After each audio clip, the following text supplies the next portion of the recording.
불교를 창시한 석가모니의 핵심 사상은 무아 사상입니다.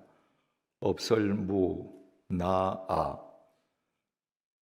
나는 실제하지 않는데 마치 내가 실제하는 것처럼 착각하는 데서 생로병사의 모든 고뇌와 고통이 기인한다는 것입니다.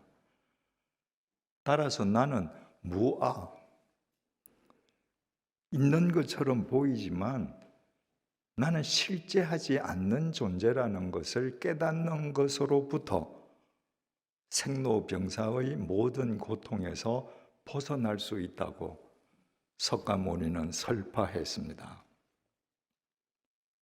그리고 제자들에게 자신이 죽으면 자신의 시신을 불에 태워서 없애버리라는 유언을 남겼습니다.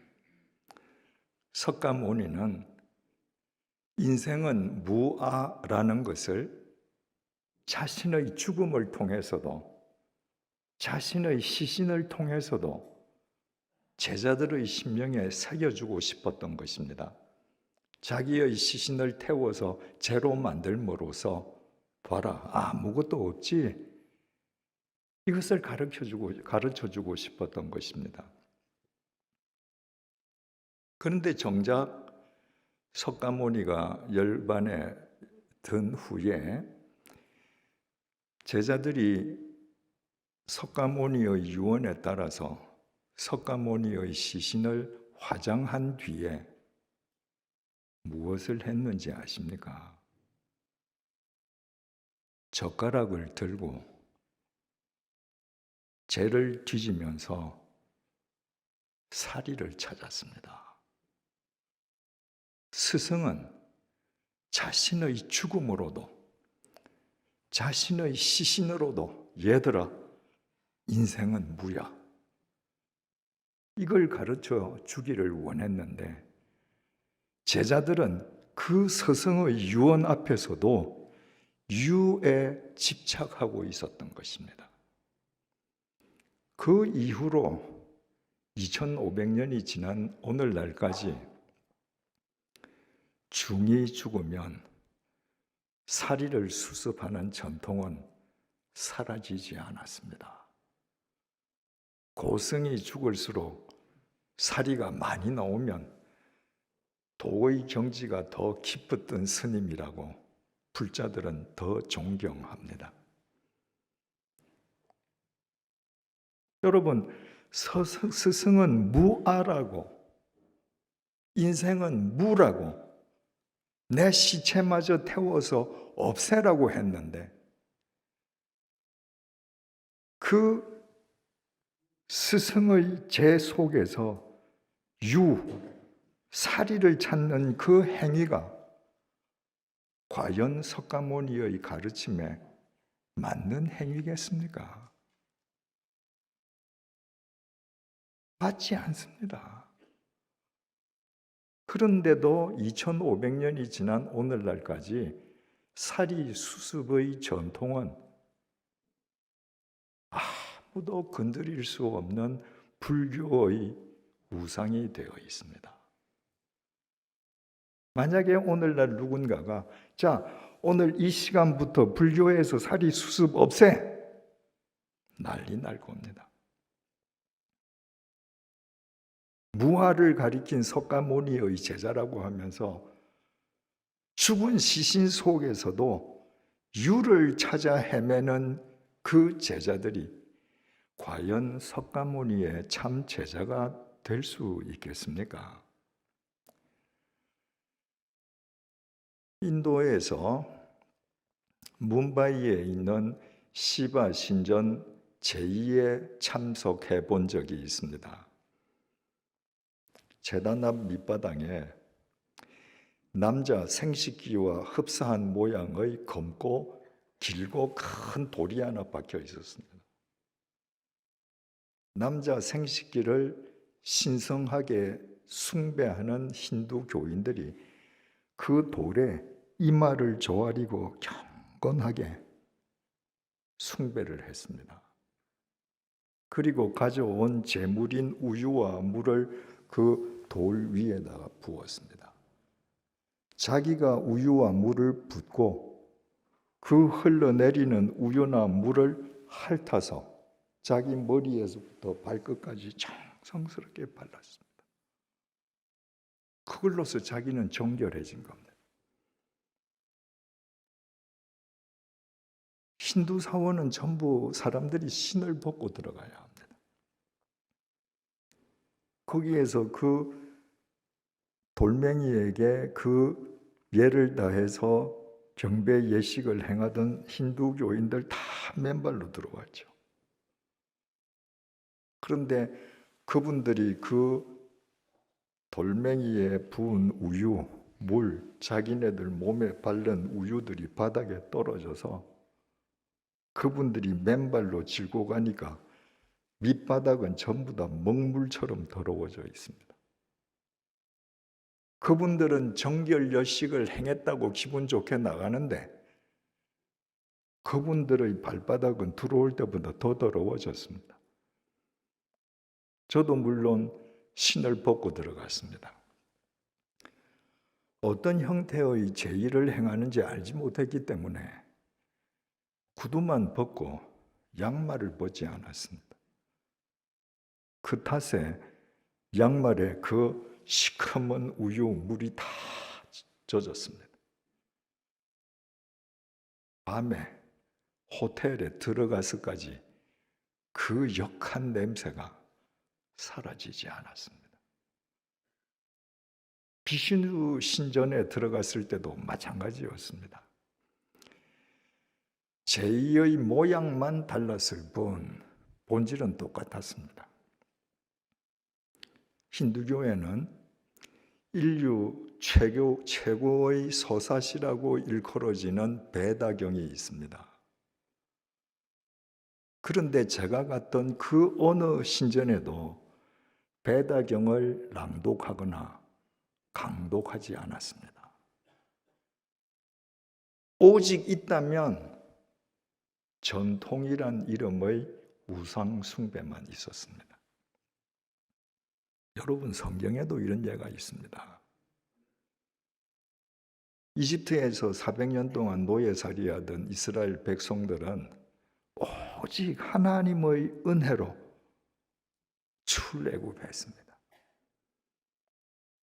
그들은 그들을 이끄는 모세를 통해서 하나님께서 베풀어 주시는 대역사를 그들의 눈으로 날마다 목격했습니다. 그들은 폭 32km의 홍해, 여러분 폭이 32km라면 그 거리가 얼마나 되는지 아십니까? 한남동에서 고속도로로 수원까지입니다. 그 넓은 폭의 홍해가 갈라지는 것을 자기들 눈으로 봤습니다. 아무것도 없는 광야에서 날마다 하나님이 내려주시는 만나를 먹고 날마다 살았습니다. 반석에서 강물이 터지게 해서 물을 마시게 해주시는 것을 경험했습니다. 그러면 믿음이 얼마나 좋아야 하겠습니까? 그러나 그런 것을 다 목격하고도 그들은 조금만 마음에 들지 않는 환경이 전개되면 하나님을 원망했습니다. 에집트에는 공동묘지가 없소? 우리를 이 광야에서 죽이려고 우리를 끌고 나왔소? 차라리 우리 에집트 가게 해주시오. 출애굽 38년째 되던 해였습니다. 그때는 이미 약속의 땅, 가나안 땅 언저리 목전에 다 있었을 때였습니다. 그런데 그때부터의 여정, 행로가 가나안 땅으로 직진하는 것이 아니라 에돔 땅으로 둘러서 우회하는 먼 길로 간다는 것 때문에 이스라엘 백성들이 또 불평하고 하나님을 원망했습니다. 38년이 지났는데도 변치 않는 겁니다. 그 패역한 하나님, 인간을 하나님께서 사막에 있는 불뱀들을 모아서 그들을 물게 했습니다. 여러분, 왜 불뱀인가? 그 뱀의 독이 얼마나 독한지 물리면 온몸이 불타는 것처럼 고통스럽기 때문에 불뱀입니다. 언제든지 언제나 그랬듯이 불뱀에 물려서 죽게 되었을 때 그들은 또 하나님을 불렀습니다. 하나님 살려주십시오. 하나님께서는 모세에게, 모세야, 놋으로 뱀을 만들어라. 그리고 그 놋뱀을 장대 위에 높이 매달아라. 누구든지 지금 불뱀에 물려서 아무리 상황이 악화되어 있다 할지라도 그 불뱀을 쳐다보는 사람들은 다 나을 거야. 여러분, 불뱀은 사막, 광야, 땅 위에 기는 곤충 아닙니까? 불뱀이 기는 땅만 보고 살면 홍해가 갈라지는 것을 보고도 원망투성입니다. 하나님께서 왜 놋뱀을 만들어서 장대 위에 달라고 하셨는가? 왜 장대 위에 있는 놋뱀을 올려다 봐야 치유가 된다고 말씀하셨는가? 땅에 있는 불뱀에 물려서 죽게 된 사람이 장대 위에 놋뱀을 보려면 고개를 들어서 하늘로 향해야 합니다. 하늘로 향하면 하나님이 보입니다. 땅에 있는 불뱀만 보면 모든 것이 원망거리고 나는 지금 죽을 수밖에 없는 상황인데 고개를 들어 하나님을 바라보면 불뱀도 생명 없는 놋뱀에 지나지 않는 거예요. 그 믿음을 회복한 사람은 다 살았습니다. 이를테면 하나님께서는 땅만 보고 살아가는 그 패역한 이스라엘 백성들의 영안을 열어주시기 위해서 일회용 도구로 사용하신 것이 놋뱀이었던 것입니다. 그건 단 일회성, 유효성으로 끝난 겁니다. 그런데 이스라엘 백성들이요, 그걸 안 버렸습니다. 그걸 들고 가나안 땅으로 들어갔습니다. 자기네들이 고개를 들어서 그걸 봤을 때 불뱀에 물렸던 독이 다 해독됐거든요. 그 놋뱀 자체가 신성한 성물이 됐습니다. 사람들이 그 놋뱀 앞에 분향하고 숭배했습니다. 몇 년 동안? 700년 동안. 누가 그 놋뱀을 없애버렸는가? 히스기야 왕이 그 놋뱀을 파쇄했습니다. 그리고 그 깨어진 놋 조각을 이스라엘 백성들에게 보여주면서 자, 똑바로 봐. 이건 느후사단이야. 이건 놋 조각에 불과한 거야. 그리고 보였습니다. 여러분, 700년 동안에 이스라엘을 거쳐간 제사장이 얼마나 많았겠습니까? 율법사들이 얼마나 많았겠습니까? 서기관들이 얼마나 많았겠습니까? 그런데 그 생명 없는 무생물 놋뱀을 700년 동안 경배하는 것을 아무도 제지하지 않았습니다. 왜? 그것이 전통이라는 이름의 우상으로 아무도 건드릴 수 없는 권위를 갖고 있었기 때문입니다. 오늘 본문이 전통이라는 이름의 우상에 한번 권위를 바라기 시작하면 얼마나 막강한 권위를 인간에게 발휘하는지를 우리에게 잘 보여주고 있습니다. 사무엘상 도입부에 등장하는 대제사장 엘리는 늙고 무능한 사람이었습니다. 그래서 그의 두 아들 홈니와 비느하스가 아버지의 이름을 빙자해서 온갖 불의한 짓을 다 했습니다. 마침 이스라엘의 숙적이었던 블레셋이 이스라엘을 침공했습니다. 이스라엘도 군대를 모아서 블레셋과 전쟁터에서 만나서 전투를 벌였습니다. 첫날 전투에서 이스라엘 군이 4,000명이 목숨을 잃었습니다. 부상당한 사람은 헤아릴 수조차 없었습니다.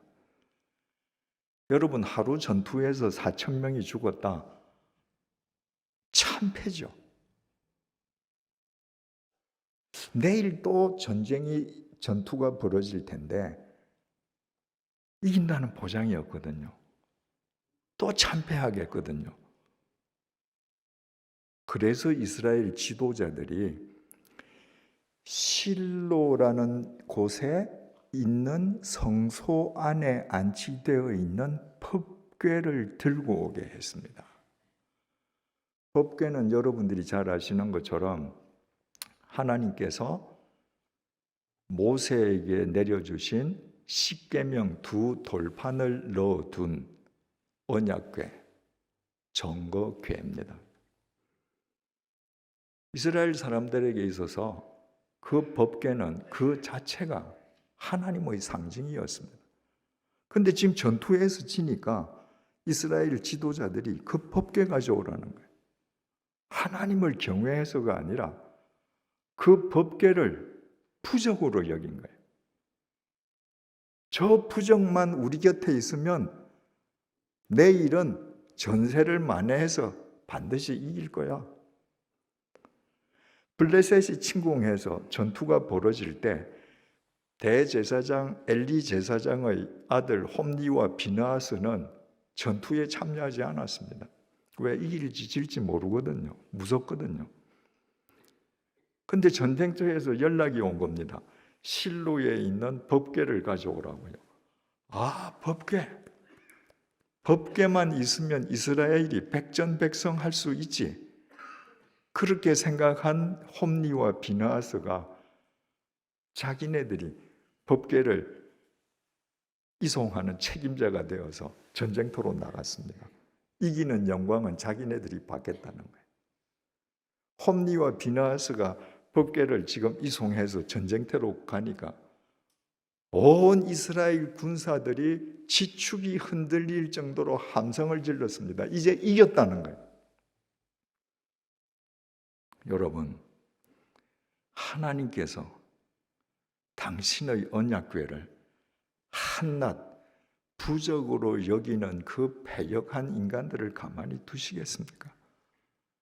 이스라엘 백성들이 승리를 장담했던 그 다음날 전투에서 3만 명이 죽었습니다.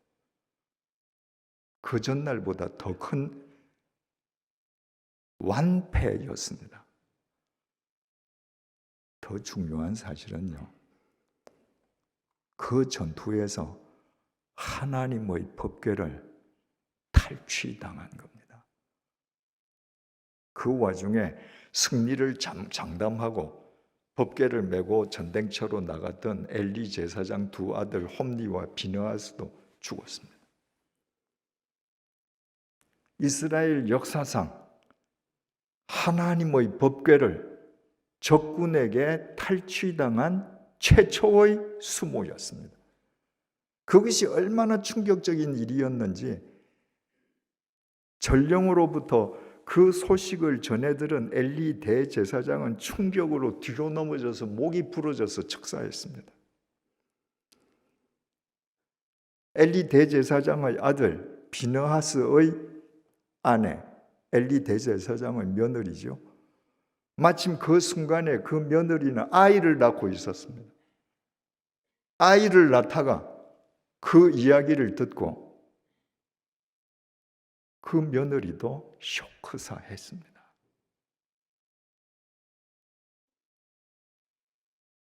대성을 거두고 블레셋 군이 역사상 전례 없는 법궤라는 전리품을 얻고 되돌아갔습니다. 그들은 일생일대 최대의 전리품인 법궤를 아스도스로 가서 그들이 경배하는 다곤신 신상을 모셔둔 신전에다가 가서 바로 신상 앞에 바쳤습니다. 다곤신이여, 당신에게 전리품으로 바칩니다. 여호와라고 하는 이름의 신의 법궤입니다. 이러고 바쳤습니다. 이튿날 아침에 아스도 사람들이 신전에 들어가 보고 깜짝 놀랐습니다.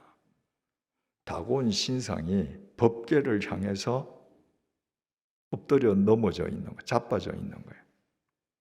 우연이겠지. 누구든지 우연이라고 생각하지 않겠습니까? 다곤 신상을 바로 세웠습니다. 그 다음날 아침에 신상에 들어갔더니 이번에는 죄송합니다. 다곤 신상의 목, 두 손이 잘려진 채 법궤 앞에 엎어져 있습니다. 그와 동시에 아스돗에 사는 사람들 몸에 독종이 퍼지기 시작했습니다. 이거 심상치 않네. 급히 법궤를 가드라는 곳으로 옮겼습니다. 가드 사람에게 독종이 또 퍼지기 시작합니다. 이거 봐, 한 번 더 옮겨보자. 에그론이라는 데로 옮겼습니다. 이번에는 에그론 사람들에게 또 독종이 퍼집니다. 블레셋 지도자들이 모여서 회의를 합니다. 야, 이거 정말 여호와라는 신이 살아서 지금 이런 일을 하나? 그렇다면 이거 우리 법궤를 돌려줘야 되지 않나? 안 그러고는 계속 이 재앙이 계속되지 않겠어? 그러나 우리가 얻은 이 일생일대 최대의 전리품을 그냥 돌려줄 수는 없잖아. 이게 정말 여호와 신이라는 분이 하는 일이라는 것을 우리가 누구도 의심할 수 없이 확인할 수 있는 방법으로 보내자. 그래서 그들이 고안해낸 방법이 새 수레를 만드는 겁니다. 여러분, 3000년 전 수레를 만드는 기술은 지금과 다릅니다. 수레에 베어링이 들어가지 않습니다. 윤활유를 치지 않습니다. 그 나무로 수레를 만드는 거니까 새 수레는 길이 날 때까지 끄는데 훨씬 많은 힘이 듭니다. 수레를 많이 끌어본 짐승도 새 수레는 끌기 싫어하는 거예요. 새 수레를 만들고 그 다음에 한 번도 멍에 매어 보지 않은 젖나는 암소. 지금 새끼가 있어요. 여러분, 짐승들의 새끼 보호 이 모성 본능은 무섭지 않습니까? 근데 지금 새끼를 갓 태어나게 해서 젖이 줄줄줄 흐르는 암소를 데려다가 한 번도 멍에를 메어보지 않았는데 멍에를 매게 하자. 한 마리가 아니라 두 마리. 두 마리 다 젖이 흐르는 암소 두 마리. 그래서 그 수레에다가 이 법궤를 실어서 이스라엘 지경인 베스메스로 한번 보내보자. 상식적으로는 안 가야 하는 겁니다. 한 번도 멍에를 메어보지 않은 숫소도 처음 멍에를 메고 그 힘든 새수레를 끈다는 건 불가능한 일인데 암소가 새끼가 옆에서 우는데 그 소리를 듣고 한 번도 메어보지 않은 멍에를 메고 새수레를 끌고 간다? 좀 정신이 이상한 암소가 있어서 한 마리는 혹 그럴 수 있을런지 모르니까 두 마리로 하자. 두 마리가 다 그렇게 할 수는 없으니까. 인간의 상식으로는 절대 암소 두 마리가 못 갈 거야. 안 가면 지금까지 재앙은 우연이야. 우리가 이 법궤 그냥 갖고 있으면 돼. 근데 그런 상황에서 암소가 베세메스로 똑바로 수레를 끌고 가면 이건 하나님이 하시는 일이에요. 미련 없이 법궤를 보내야 돼. 그래서 새수레에 법궤를 싣고 멍에 매지 않은 암소 2마리에게 멍에를 메어서 베세메스를 향하고 가게 했는데, 이 암소 2마리가 소리를 지르면서 울면서도 똑바로 걸어갔습니다. 그래서 베세메스로 법궤가 갔습니다.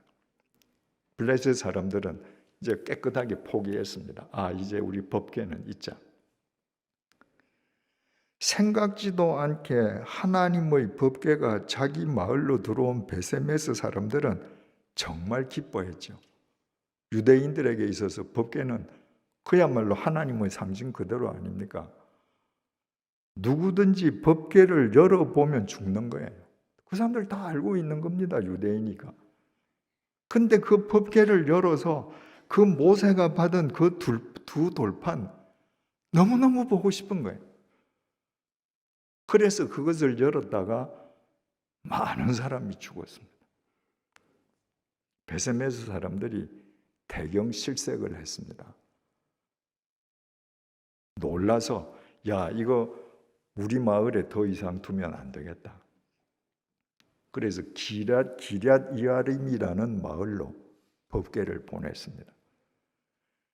기럇 여아림 그 동네 사람들도 하나님의 법궤를 보고는 자기 동네 마을에 온 건 굉장히 기쁜 일인데, 자기네들이 잘못해서 이 법궤 때문에 베세메스 사람들처럼 무슨 화를 당할지 모르겠거든요. 그래서 마을 한가운데 둔 게 아니라 기럇 여아림의 저 산 위에, 외딴 산 위에 있는 집 한 채, 아비나답이라는 사람의 집에 보내서 거기 법궤를 안치하게 했습니다. 아비나답은 나이가 많은 사람이었습니다. 그래서 자기의 아들 엘리아살에게 그 법궤를 지키게 했습니다. 그리고 70년이 흘렀습니다. 당시 인간의 수명이 40년이에요. 그 당시 70년은 지금 70년보다 훨씬 긴 세월입니다. 여러분, 70년 동안 하나님의 법궤가 아비나답 집에 있는 거예요. 그러면 그 집이 성소입니다. 하나님의 법궤를 아비나답 아들이 그 법궤를 지키는 거예요. 법궤에 관한 한 아비나답 집안의 가족들 외에 누구도 말할 수 없습니다. 법궤. 그러면 아비나답 사람들, 저 사람들이 하는 거야. 그 전통이라는 우상이 70년 동안 만들어져 갔습니다. 다윗이 왕이 되고 법궤가 아직까지도 아비나답이라는 사람의 집에 있다는 이야기를 듣고 자기가 있는 다윗 성에 하나님의 법궤를 모셔오고자 했습니다. 지금 오늘 본문이 그 상황을 우리에게 보여주는 겁니다.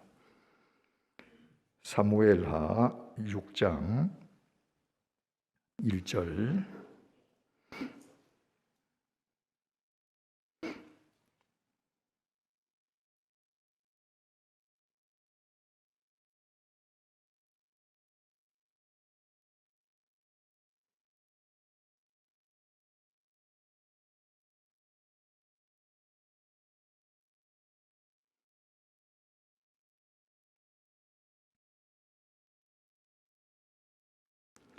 1절입니다. 다윗이 이스라엘에서 뽑은 무리 3만 명을 다시 모으고, 다윗이 말입니다. 하나님의 법궤를 다윗 성으로 모셔오기 위한 오직 그 목적으로 3만 명을 다시 조직했습니다. 하나님의 법궤에 대해서 다윗의 마음이 얼마나 지성적이었는지를 알 수 있습니다. 2절을 보십시다.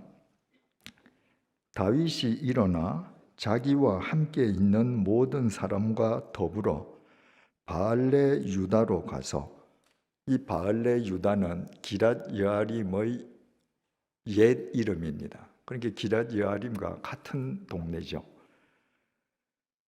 바로 아비나답의 집이 있는 그 기랏 여아림으로 가서 거기서 하나님의 궤를 메어 오려 하니, 다윗은 알고 있었던 겁니다. 하나님의 법궤는 사람이 반드시 메고 와야 한다는 것을 다윗은 알고 있었습니다. 그래서 다윗은 그 하나님의 법궤를 메어 오려고 했습니다. 민수기 4장 18절 말씀입니다. 진영을 떠날 때에 아론과 그의 아들들이 성소와 성소의 모든 기구 덮는 일을 마치거든 고핫 자손들이 와서 맬 것이니라. 그러나 성물은 만지지 말라. 그들이 죽으리라. 회막 물건 중에서 이것들은 고핫 자손이 맬 것이며. 그러니까 이 법궤를 매는 것과 관련해서 하나님께서 두 가지 명령을 내리셨는데, 법궤를 다 덮개를 덮고 나면 반드시 사람이 매는데 고핫 자손이 메어야 한다. 그리고 그 하나님의 법궤를 누구든지 임의로 만지면 그 사람은 죽는다. 하나님께서 이렇게 공지하셨습니다. 그러니까 다윗은 그걸 알고 법궤를 메어 오려 갔으니까, 바울이 법궤를 모셔오려고 모은 3만 명 중에 반드시 고핫 자손이 있었겠죠. 법궤를 메어야 할 고핫 자손 따로 모았을 것이고, 또 거기에서 제사를 드릴 때에 필요한 제사장들, 무슨 율법사들 다 그렇게 해서 지금 3만 명을 모으고 간 겁니다.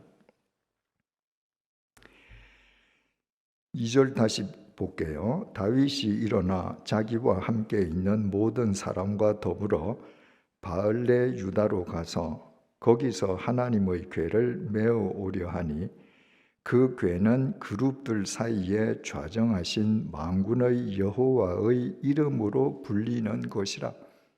그 궤는 그냥 나무 궤짝이 아니고 천사들 사이에 좌정하고 계시는 하나님의 이름으로 불리는 하나님의 법궤다. 그래서 메어 오려고 다 준비를 하고 갔습니다. 만반의 준비를 하고 갔습니다.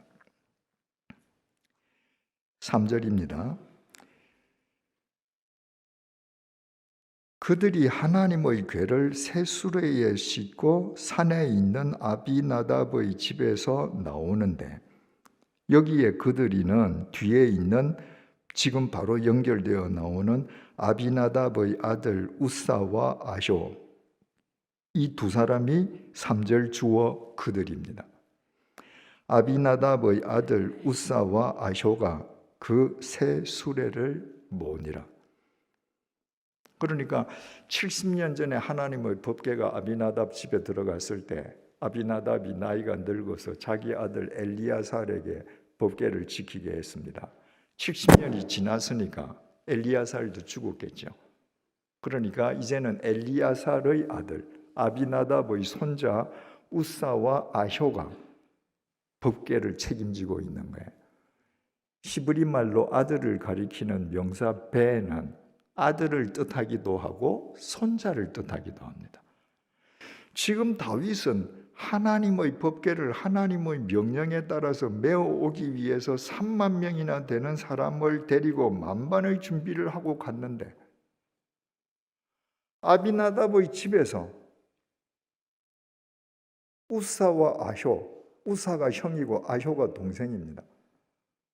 그동안에 법궤를 지키고 있던 그 형제가 하나님의 법궤를 새 수레에 싣고 나오는 겁니다.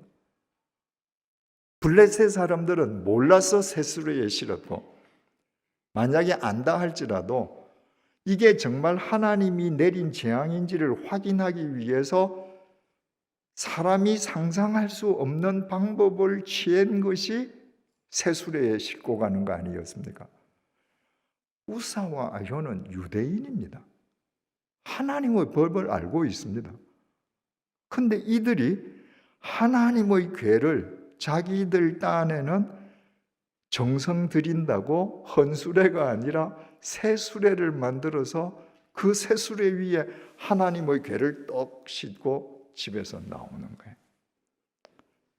지금 그 자리에는 왕이 있습니다. 다윗 왕이. 다윗 왕은 그 궤를 메어 오게 하려고 사람들을 다 데리고 갔습니다. 그런데 우사와 아효가 하나님의 법궤를 마치 물건짝처럼 수레에 실어서 소들이 몰고 나오게 하는 걸 보고는 전부 다 벙어리처럼 가만히 보고 있었습니다. 왜? 법궤에 관한 한 아비나답 집안 가문 사람이 지킨다는 전통이라는 우상이 공고하게 세워져 있었던 것입니다. 그 우상의 전통 앞에 왕도 입도 펑긋 못했습니다. 야, 너 왜 그러니? 그 어깨에 메어야 돼. 그래서 내 지금 고아 자손들 다 같이 왔잖아. 빨리 내려. 아무도 말 못했습니다. 당당하게 새수레에 싣고 나오는 그 위세에 압도당한 것입니다.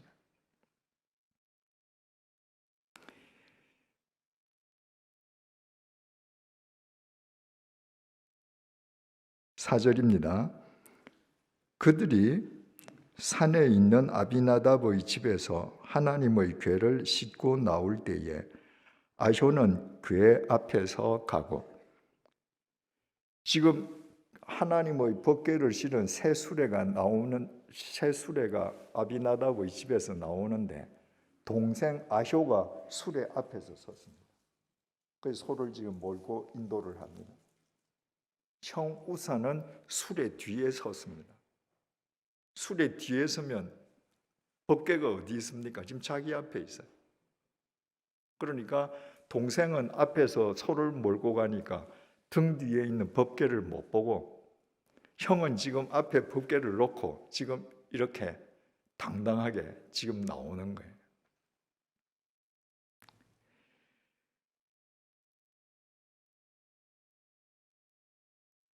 이 아이패드가 버그가 나서 한번 저 껐다가 다시 크게 하겠습니다.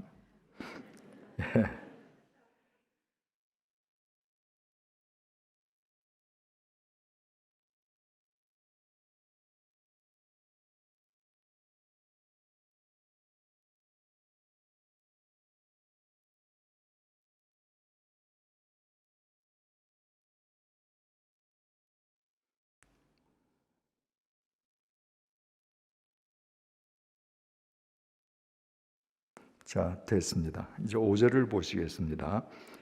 다윗과 이스라엘 온 족속은 잣나무로 만든 여러 가지 악기와 수금과 비파와 소고와 양금과 재금으로 여호와 앞에서 연주하더라.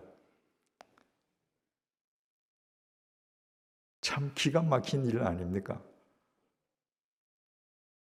우사와 아효가 그 전통이라는 우상의 권위를 갖고 메어야 될 법궤를 수레에 싣고 지금 나오는데 왕은 아무 말도 못하고 좀 가만히 쳐다보다가 내가 모르는 사이에 법이 바뀌었냐? 그러다가 일단 하나님 법궤가 나오니까 야, 주악 울려라. 그래서 대동해서 따라갔던 악사들이 전부 다 연주를 했습니다. 여러분들 머릿속에 한번 이 장면을 그려보십시오. 법궤를 실은 수레가 중앙에 있고 3만 명이 앞에서 뒤에서 양옆에서 전부 다 이 수레를 옹립해서 지금 행진을 합니다. 그리고 악사들이 연주를 합니다. 스포트라이트를 받는 사람이 누구예요? 우사입니다. 아효는 앞에서 가고 우사는 바로 법궤, 바로 그 뒤를 따라가면서 그 스포트라이트 지금 자기가 다 받는 거예요. 그 행진의 주인공이 됐습니다. 6절입니다. 그들이 나곤의 타작마당에 이르러서는 소들이 뛰므로. 이 행렬이 나곤의 타작마당 앞으로 갔을 때 갑자기 소들이 뛰었습니다. 여러분, 소는 말처럼 뛰어오르는 짐승이 아닙니다. 근데 소가 수레를 끌고 가다가 뛰었습니다. 왜 그랬을까요? 거짓 선지자 발람에게 하나님께서 나귀를 통해서 경고하시듯이 이 짐승을 통해서 하나님께서 경고하시는 거죠. 우사, 너 그러면 안 돼.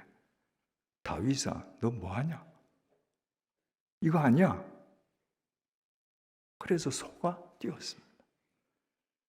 여러분, 말은 본래 갤럽, 질주하는 짐승이기 때문에 뛰어도 높이 뜁니다. 소는 농사 짓는데 동원되거나 수레를 끌기 때문에 뛰어도 높이 뛰지 못합니다. 소가 이렇게 뛴다고 해서 그 수레에 있는 법궤가 굴러서 땅으로 떨어지겠습니까? 그런 일이 있을 수는 없습니다.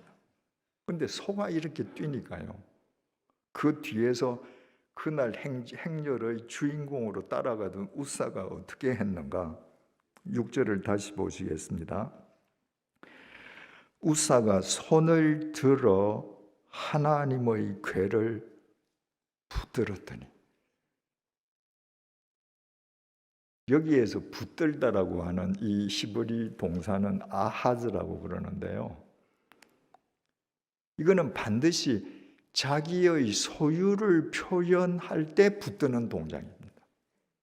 가령 예를 들어서 제가 어느 상점에 가서 물건들을 쭉 보면서 어떤 걸 내가 살까 하고 이리저리 한번 붙잡아 보는 거, 이건 아하즈가 아니에요. 근데 거기에 진열된 물건들 중에 보니까 제 물건이 하나 있어요. 야, 이건 내 건데. 제가 잡았습니다. 당신들 이거 왜 여기 뒀어? 이게 아하즈예요. 내 거야 이거. 소가 뛰니까요, 우사가 그냥 법궤를 잡은 게 아닙니다. 여러분, 손을 들었습니다. 그리고는 법궤를 잡았습니다. 이거 내 거야. 니네들 똑똑히 봐. 이건 내 거야.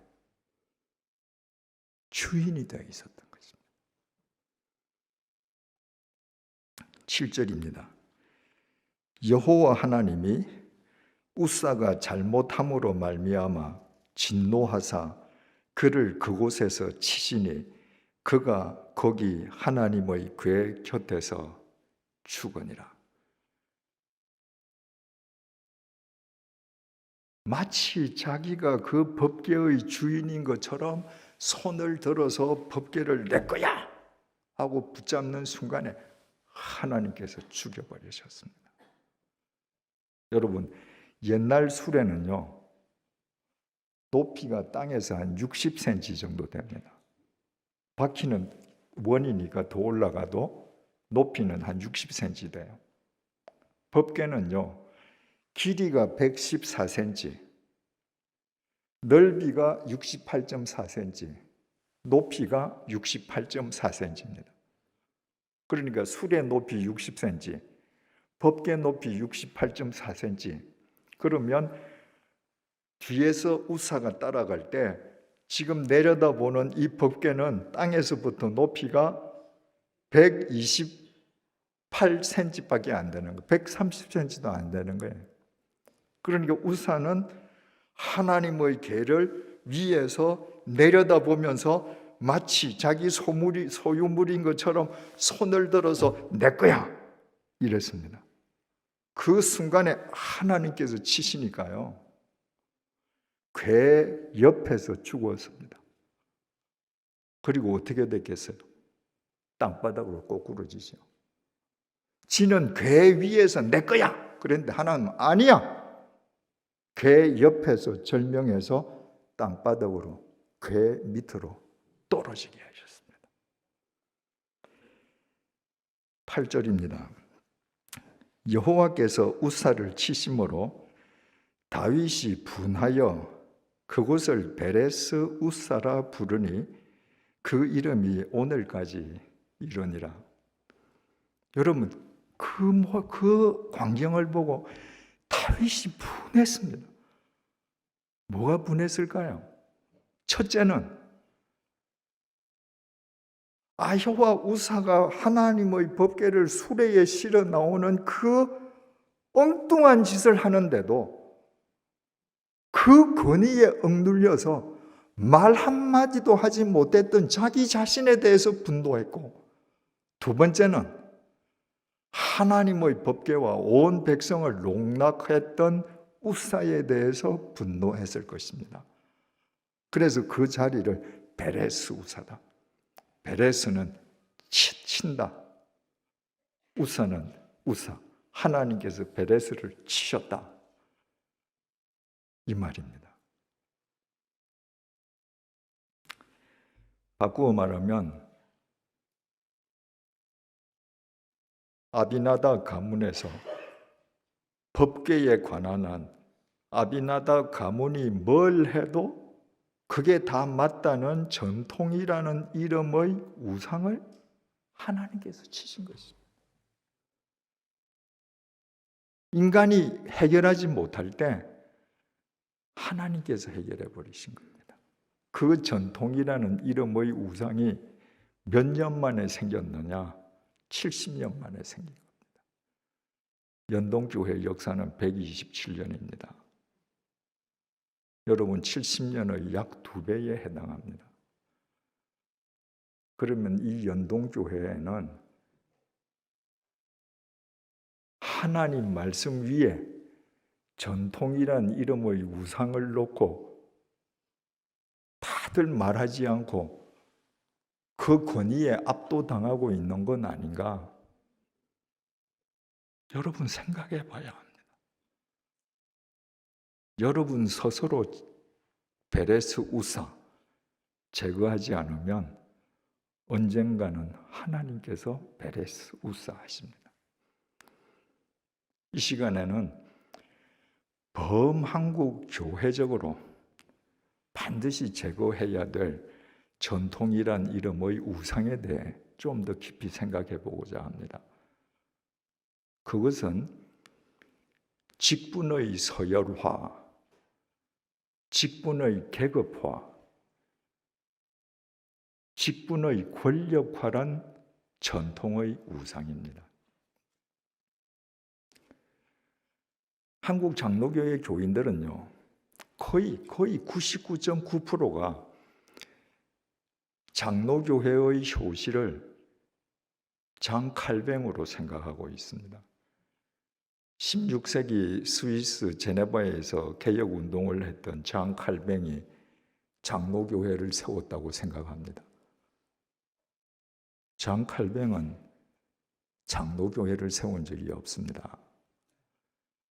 장 칼뱅은 스위스에서 개혁을 하면서 자기가 이끄는 교회 이름을 Reformed Church, 개혁교회라고 불렀습니다. 로마 가톨릭 교회, 그 부패한 로마 가톨릭 교회에 의해서 왜곡된 교회와 세상을 하나님의 말씀으로 새롭게 개혁하는 데에 교회의 방점을 찍었습니다. 모든 교회의 목적과 목표가 하나님의 말씀으로 개혁하는 데 있었습니다. 그 개혁의 통로로 장 칼뱅은 교회에 4개의 직분을 뒀습니다. 첫 번째 직분이 목사입니다. 하나님의 말씀을 가르치고 성례전을 집전하고 교회를 이끄는 직분입니다. 두 번째 직분이 교사였습니다. 장 칼뱅의 개혁교회에서 교사는 오늘날 교회학교 교사와 본질적으로 달랐습니다. 개혁교회에서 교사는 신학을 반드시 전공한 사람들이었습니다. 그래서 당시 교사는 박사 혹은 교수로 불렸습니다. 세 번째 직분이 장로였습니다. 목사와 함께 치리와 권징을 행하고 목사를 지원하는 직분입니다. 그런데 칼뱅의 개혁교회에서 장로는 항존직이 아니었습니다. 1년 임기의 임시직이었습니다. 모든 장로는 1년마다 신임을 받아야 했습니다. 신임을 못 받으면 관두는 거예요. 네 번째 직분이 집사였습니다.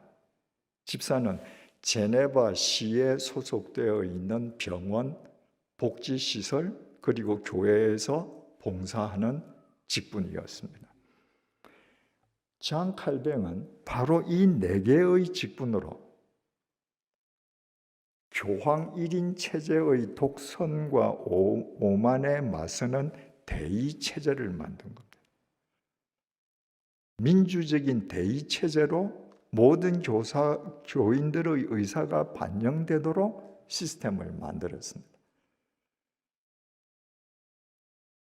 장 칼뱅이 목사와 장로들로 구성되는 콘시스터리라고 하는 협의체를 만들었지만 장로가 다른 사람 직분보다 더 비중이 컸어가 아니라 그 역시 대의 체제의 일환이었을 뿐입니다. 왜냐하면 그때의 장로는 1년 임기 임시직이었거든요. 칼뱅은 개혁된 교회는 항상 개혁되어야 한다. 이것을 강조했습니다. 한번 교회가 개혁되었다고 멈추면 죄성을 가진 인간들의 이해 집단으로 전락한다는 겁니다. 날마다 개혁되어야 한다. 이처럼 칼뱅의 개혁교회는 교회의 방점이 개혁에 있었기 때문에 어떤 직분도 계급화, 서열화, 권력화가 있을 수 없었고 어떤 특정인도 교회를 좌지우지할 수 없었습니다. 그건 개혁에 반하는 일이기 때문입니다. 칼뱅과 동시대에 스코틀랜드에서도 종교개혁이 있었습니다. 그 구심점은 존 낙스였습니다.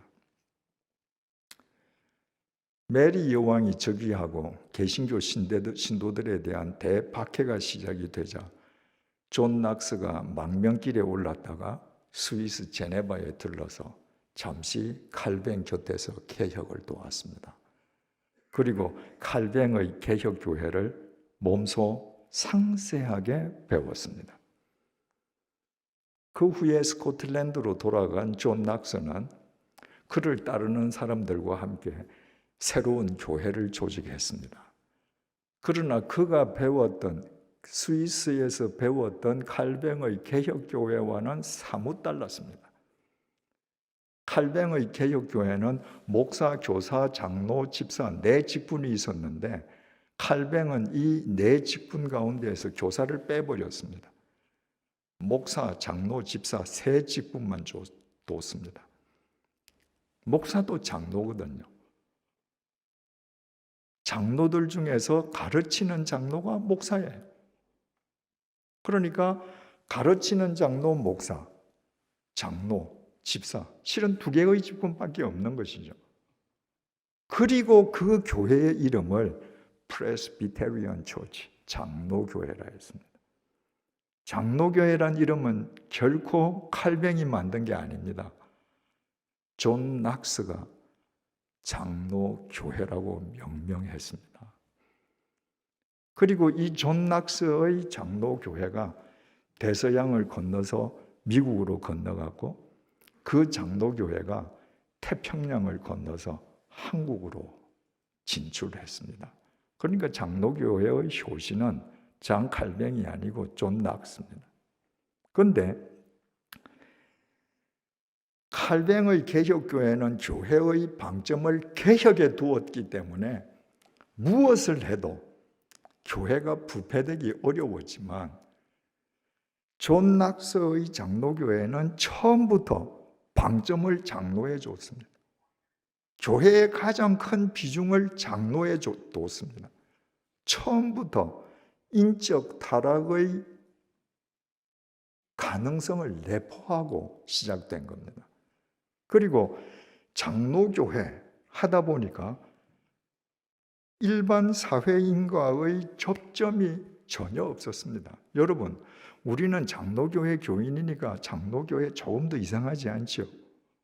만약에 대한예수교 목사교회, 여러분 웃으시지요?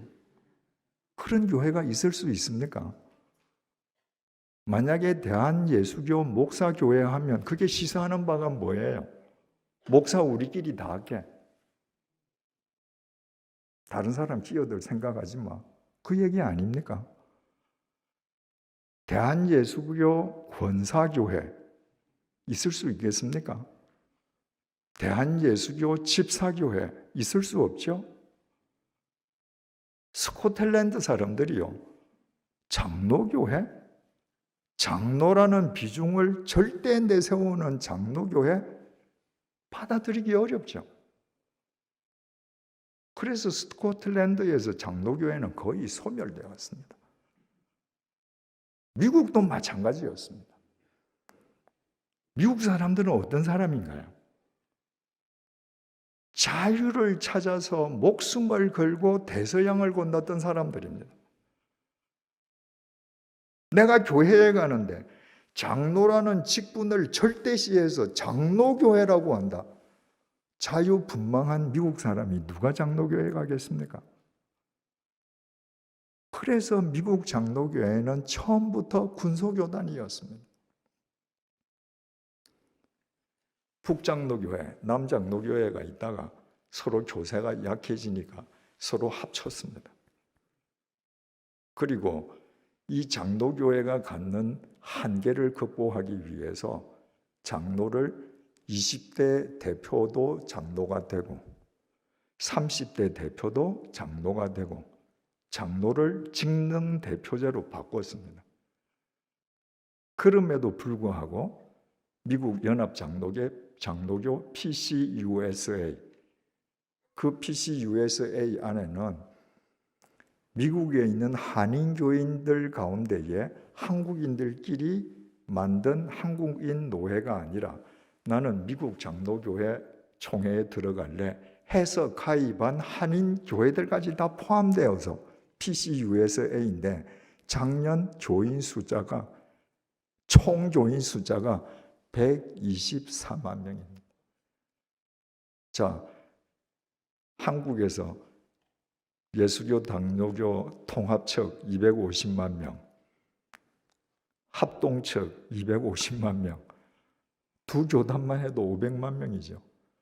미국 인구가 3억 3천만 명인데 장로교인 124만 명밖에 안 됩니다. 안 맞는 거예요. 그런데 이 장로교회가 140년 전에 한국에 들어와서는 전혀 다른 양상을 보였습니다. 유교적 가부장 사회에 들어와서 장로교회가 딱 맞아 들어갔습니다. 장로가 계급이 된 겁니다.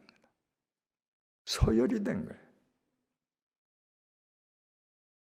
그래서 장로교회가 조금도 이상하지 않았습니다. 이름이. 목사교회 하면 여러분들 아까 다 웃으시면서도 장로교회 조금도 이상하지 않습니다. 한국의 장로교회 교단이 약 300여 개 있다고 합니다. 장로교회 간판을 달아야 교인들이 오는 겁니다. 본래 감리회와 침례교회는 장로가 없었습니다. 감리회는 속장과 권사밖에 없었습니다. 감리회 권사는 남자 여자가 다 하는 거예요. 그런데 한국 감리회, 침례교 지금 다 장로 있습니다. 장로 없이는 한국에서 교회가 안 되는 거예요. 계급이 됐기 때문에. 장로가 계급이 되니까 여러분 어떻습니까? 서리 집사 위에 안수 집사 있고 권사 있고 장로 있고 계급이죠. 여러분, 종교개혁의 핵심이 만인 제사장인데 이번 만인 제사장이라고 하면서 여러분 계급이 있지 않습니까?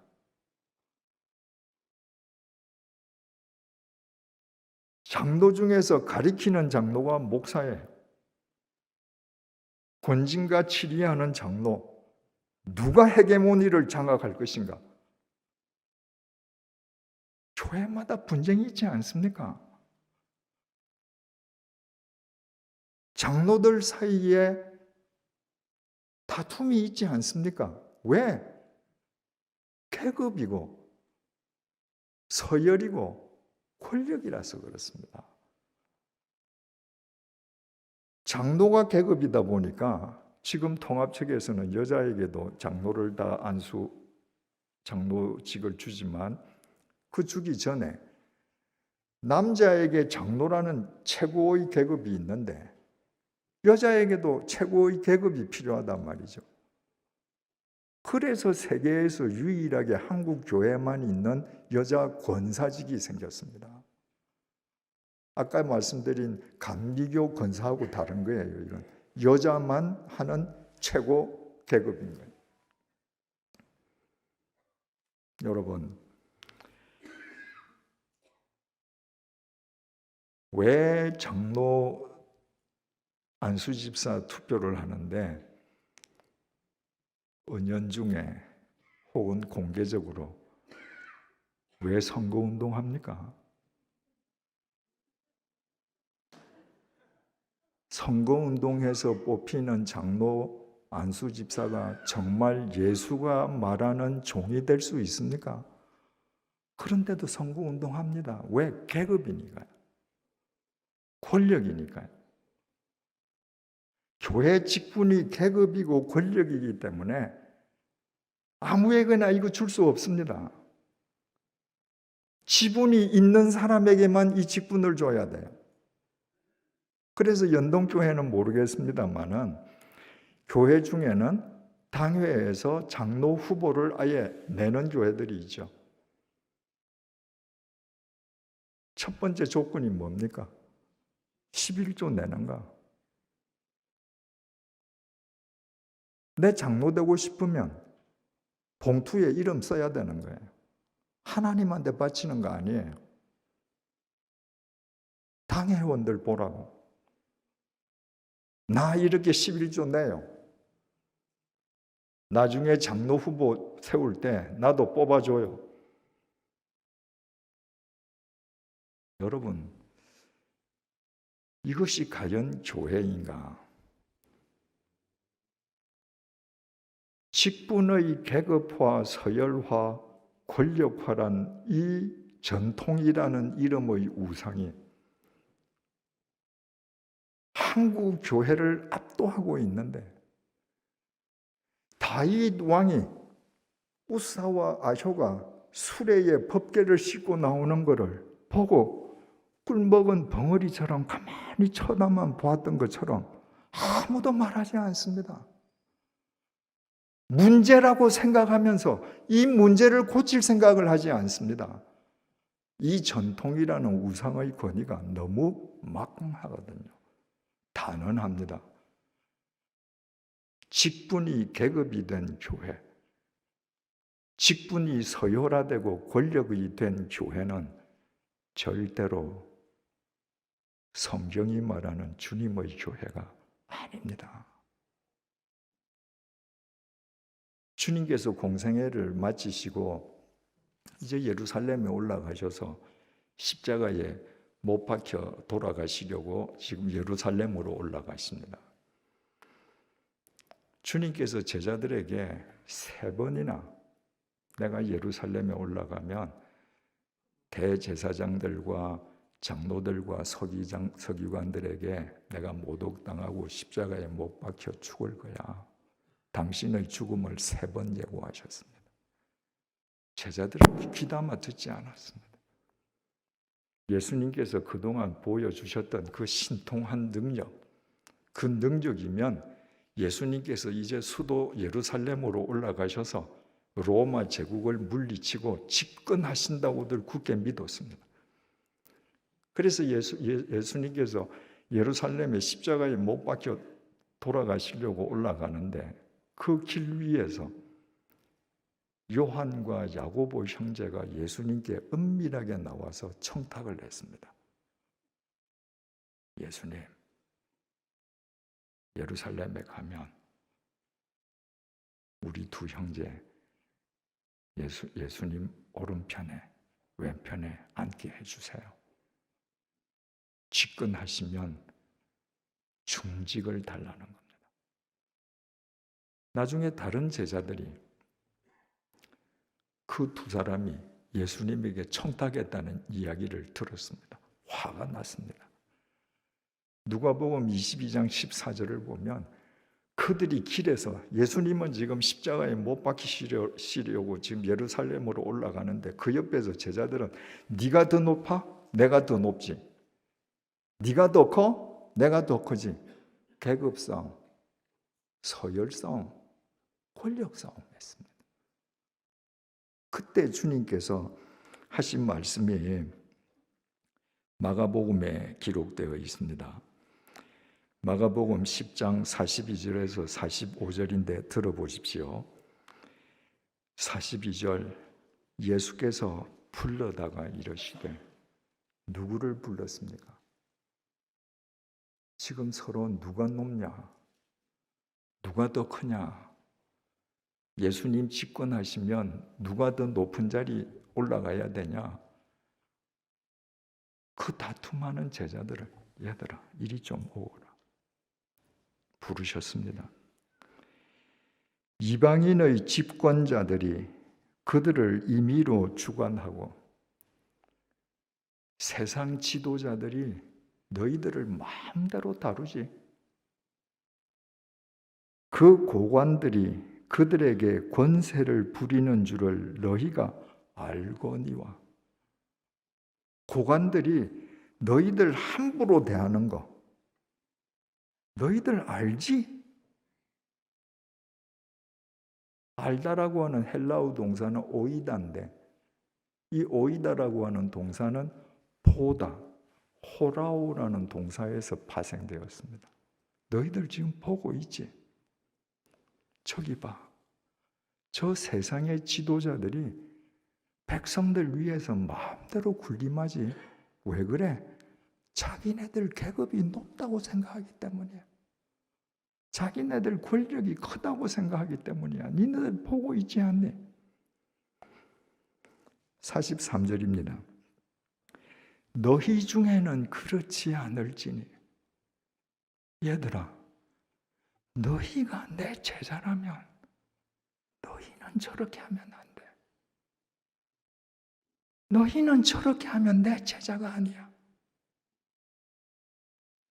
너희 중에 누구든지 크고자 하는 자는 너희를 섬기는 자가 되고. 진짜 니네들 서열이 제일 높고 싶네. 제일 계급 높은 자리에 앉고 싶냐? 그러면 너희를 섬기는 자가 되라.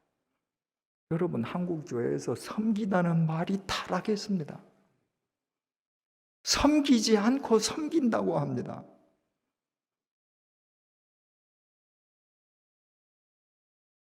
주님께서 섬기는 자가 되라라고 하는 말씀은 디아코노스, 하인이 되라, 일꾼이 되라는 거예요. 우리는 지나가다가 뭐 커피 한 잔 사주고도 저분 섬겼다. 아닙니다. 그분 하인이 되라는 거예요. 일꾼이 되라는 거예요. 44절 너희 중에 누구든지 으뜸이 되고자 하는 자는 모든 사람의 종이 되어야 하리라. 니네들이 가장 크기를 원한다면 종이 되거라. 둘로스, 노예라는 말입니다. 그래서 종이 되어야 하리라. 이 말도 한국 교회에서는 스포일돼 있죠. 목사를 가리켜서 우리 종님 그러잖아요. 세상에 그런 종이 어디 있습니까? 주님이 말씀하신 둘로스는 노예입니다. 그래서 영어 성경, 프랑스 성경, 전부 다 슬레이브, 노예라고 썼습니다. 노예가 되라. 왜? 니네들 왜 그렇게 해야 되는지 아니? 인자가 온 것은 섬김을 받으려 함이 아니라 도리어 섬기려 하고 자기 목숨을 많은 사람의 대속물로 주려 함이니라. 얘들아, 내가 하나님의 아들이지만 나는 섬김을 받으러 오지 않았어. 많은 사람들의 대속물로 내가 왔어. 대속물이라고 하는 것은 리트론, 속전이라는 겁니다. 여러분, 예전에는 노예 시장이 있어서 노예를 돈 받고 팔지 않았습니까? 근데 어떤 사람이 지나가다가 보니까 노예가 한 명 있는데 정말 출중하게 생겼습니다.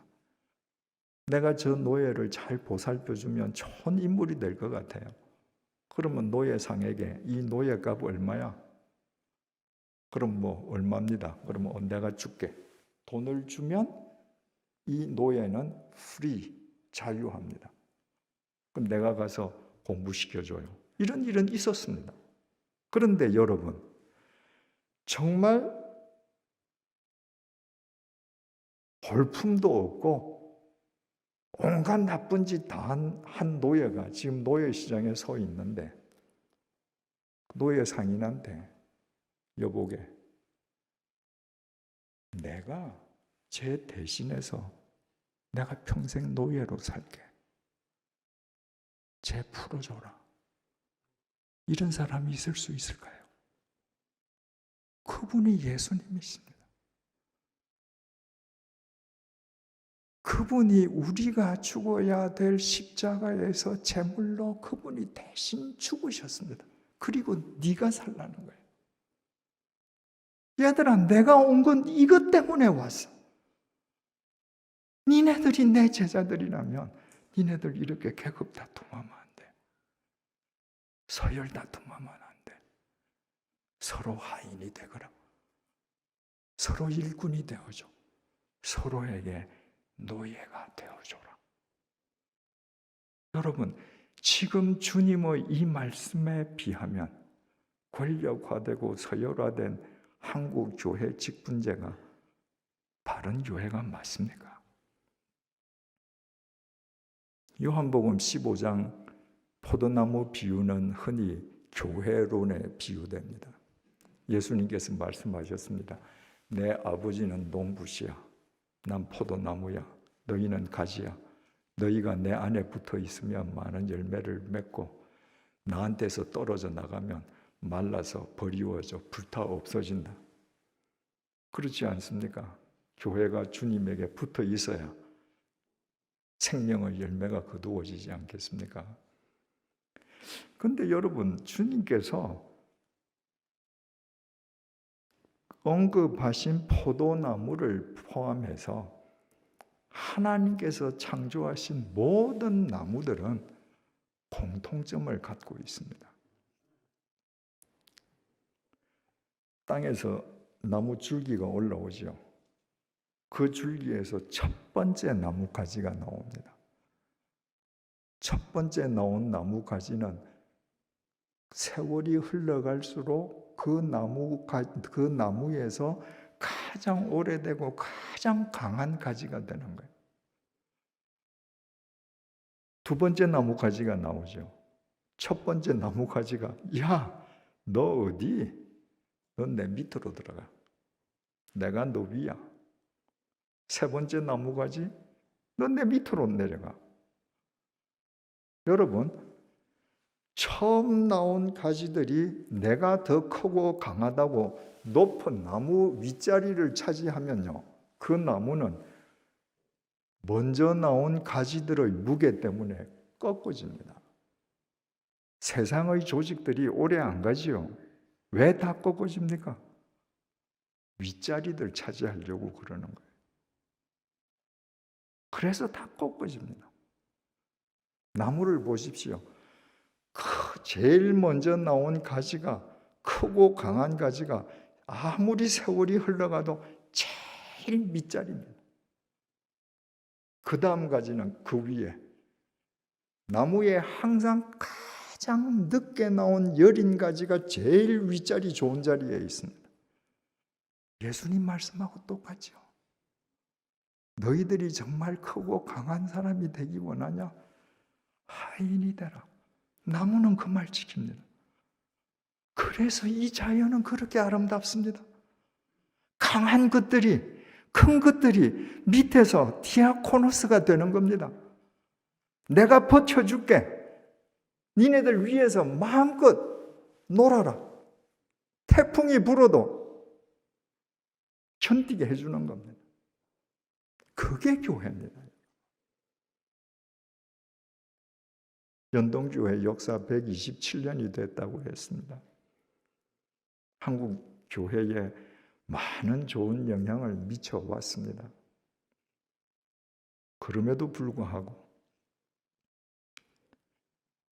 한국 교회 직분제의 서열화, 계급화, 권력화라는 전통의 우상화가 이렇게 공고하게 자리 잡는데 연동교회도 일조하지 않았다고 말할 수 있습니까, 여러분?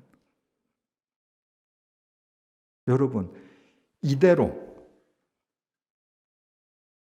주님께서는 니네들이 크면 크고 강한 자일수록 크기를 원하면 하인이 되라고 하시는데 천부, 장로, 집사, 권사를 계급으로 알고 서로 높아지려고 하는 이런 교회를 앞으로도 10년, 20년 이어가시렵니까?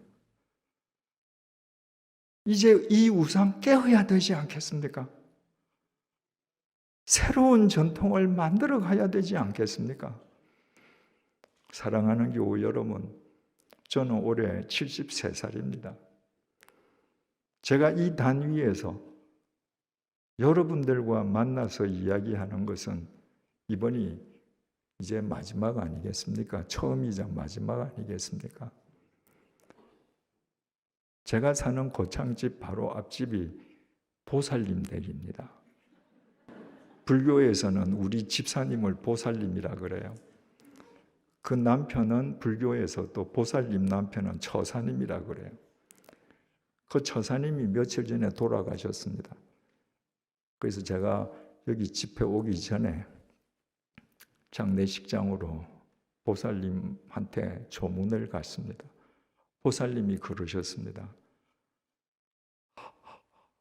숨 4번 크게 들이쉬고는 갔다고요.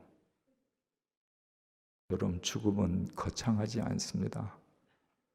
내가 지금 들이킨 숨 내쉬고 다시 못 들이키면 죽은 겁니다. 그래서 저는 죽음은 늘 코끝에 달려 있다고 합니다. 이거 숨 멎으면 나 죽은 거예요. 오늘 밤일 수도 있습니다. 여러분, 주님께서 우리를 위해서 생명의 속전, 십자가의 속전을 당신이 스스로 주시고 우리를 생명으로 구원해 주셨는데 단 한 번밖에 사는 인생 아니지 않습니까?